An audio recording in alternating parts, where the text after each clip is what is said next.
Clyde the Lucky Cat, a true story by Ellie Macy, illustrations by Melissa Martin and Ellie Macy. I was born early in the spring to a street cat who was not spayed. Technically, I was considered a feral cat, which means I was wild, untamed, and didn't know anything about humans. I was a straggly black and white tabby with a smudged heart on my nose. When I was around 6 months old, I knew it was time to be brave and leave my litter to survive. That first year of my life, I was like a ghost kitten. I only let humans have glimpses of me. I became a good hunter and a wary traveler. It was a lonely life, but all seemed fine until the winter winds started to blow. Here I was, still a kitten, walking in the woods all alone. Many times that first winter, I went hungry at night and shivered while snuggled under pine boughs to get out of the frosty cold. In the spring, as the snows melted and the rains came, a couple of humans who had caught sight of me during the winter started leaving me treats, things I didn't need to hunt for. But I was not ready to trust those two-legged giants. I ate those treats, but on my terms, when no one was around. The next winter, the lady and man gave this scrawny little kitten a shelter with a heat source in it. I think they felt sad for me sleeping in the snow.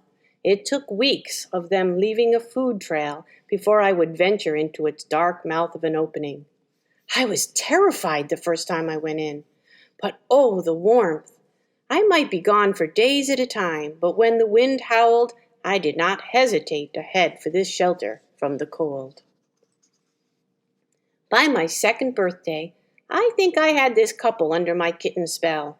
I started eating the food they left while one of them would sit on the glider and talk to me. They soon learned not to move too quickly. I was fast and I was equipped with claws. I started honoring them now and then by eating while their bowls sat between their feet. Once in a while, I would let them touch my head before lashing out. They never yelled at me, but always would say, "Manners make the kitty." Now that I think about it, I'm not sure who was training whom. I started to pay a little more attention and listen to them talk. It seems they wanted to do something called neuter me and then find me a home. Really? You're going to feed me and let me start trusting you, and then you're going to send me away? Well, we'd see about that.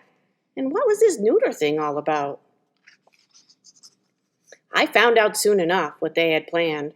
One summer morning, I smelled something amazing, but it was inside a box. The box was sitting right where the nice lady and I ate breakfast together. I ventured in and bam! The door shut almost on my tail. I found out much later that I was outsmarted by tuna juice. As you might imagine, I was not a happy kitty. The audacity!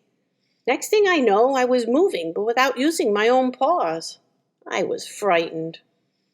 The box was placed in something that moved and bounced me around. I didn't know what was happening. The lady talked quietly to me, but I was still scared.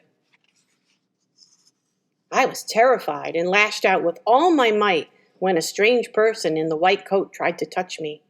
Someone tipped my cage upside down, and then something poked me in my butt. Ouchie! I'm still not sure what happened between the stab and waking up in a daze inside that same confining box. That night, the man opened the door to the box and food and water were waiting for me. Where was I? I couldn't even go outside. Of course, that was probably for the best, as I was not steady on my paws at all. I learned later I was in something called a garage. Once again, I heard them talking about finding me a suitable home. Did they think I was stupid? I'd show them. I was not planning on leaving. The next morning, when they opened the garage door, my breakfast was waiting. I gingerly walked out into the fresh air. Something felt different, and I was a bit sore as I walked towards my food. The lady was sitting on my glider, the one I liked to nap on during the day. As I ate, I may have even let her give me a pet or two on the head before swiping her hand. She once again reminded me, "Manners make the kitty." As summer rolled into fall, I let them know I had decided to adopt them. They may not have wanted a cat, but they got one. I did not leave. Well, what were they to do? By September, they invited me into their private house.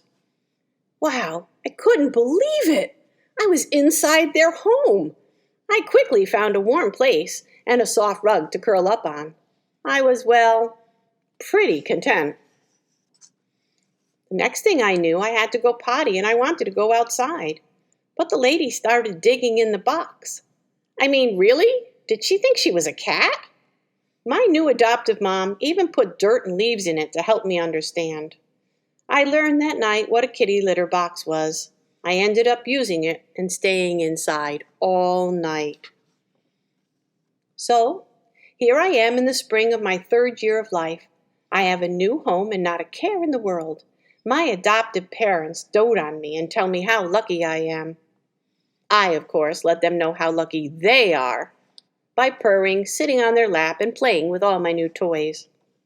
Now I spend every night sleeping on their bed, enjoying the good life. I'm not straggly or feral anymore. I'm Clyde the Lucky Cat. The end.